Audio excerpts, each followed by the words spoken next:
Crossing the Red Sea, was escape ever possible? The sea stood before them. The enemy thundered behind them, and there was nowhere left to run. History remembers this as a miracle, but standing on that shore, it felt like the end. Like the video, share it with someone who needs this story today, and subscribe to the Bible Story Vault for more cinematic Bible stories. What really happened on the night the Red Sea opened? What did it sound like when the waters split? And why does this ancient moment still speak powerfully to anyone trapped between fear and faith today?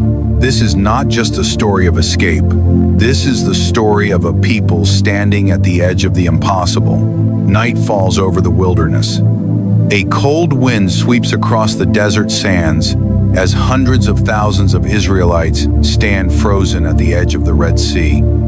The water stretches endlessly before them, dark and unmoving. Behind them, horses, chariots, the army of Egypt. Pharaoh has changed his mind. The same ruler who begged them to leave now charges after them with rage burning in his chest. Torches flicker in the distance. Metal clashes. Dust rises like a storm. Panic spreads through the crowd. Children cry. Elders fall to their knees. Voices shout accusations into the darkness. Were there no graves in Egypt? Why did you bring us out here to die?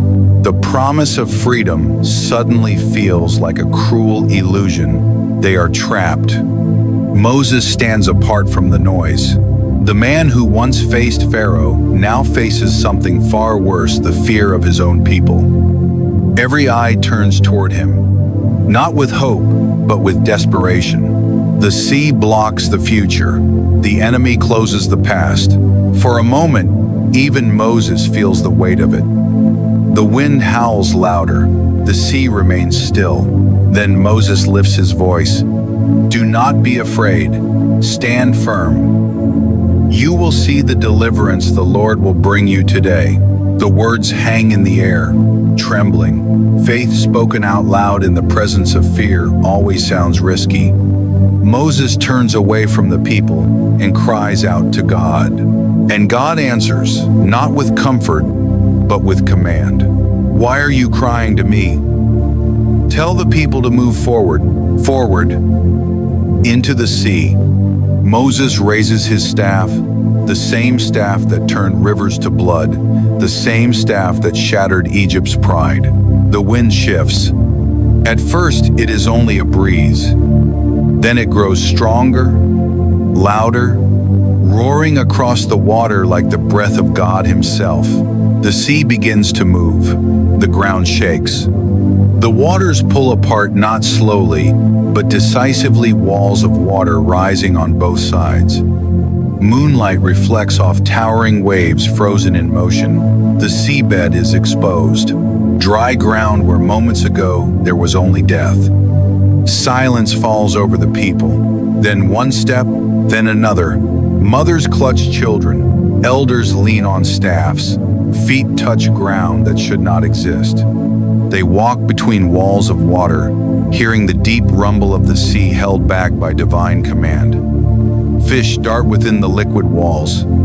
The air is thick with mist and awe. This is not chaos.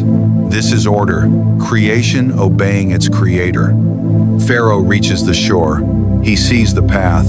Pride drowns wisdom. With a shout, the Egyptian army charges forward into the sea. Chariots thunder onto the seabed. Horses scream as they race between the walls of water. But something is wrong. Wheels begin to fail. Chariots drag. Panic grips the soldiers. The Lord is fighting for them, they cry. Too late. The last Israelite reaches the far shore. Moses lifts his staff once more. The wind stops. The waters fall. The sea collapses with terrifying force, swallowing chariots, horses, and soldiers alike.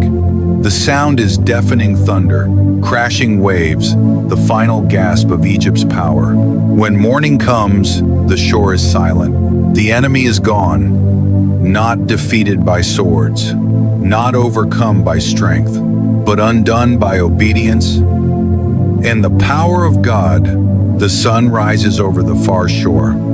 The Israelites stand free, really free, for the first time in generations. Chains are gone. Fear loosens its grip. Miriam lifts her voice in song. Tambourines ring. Joy erupts where despair once lived. The Lord is my strength and my defense. He has become my salvation. They look back at the sea. What once stood as an obstacle has become their testimony. The Red Sea was never just about water. It was about trust. God did not remove the sea before they arrived. He did not stop Pharaoh before the pursuit. He waited until there was no other option but faith. The sea opened after obedience. Deliverance came after surrender. And what God opened, no enemy could follow through. Everyone faces a Red Sea moment. A place where the future looks blocked, where the past comes chasing, where fear screams louder than faith. But the same God who parted the waters still makes a way where none seems possible. The question is not whether the sea is real. The question is whether you will move forward when God says, go. Because sometimes the miracle doesn't appear until your feet touch the impossible. Subscribe to the Bible Story Vault for more cinematic Bible stories where faith rises, fear falls, and God still makes a way.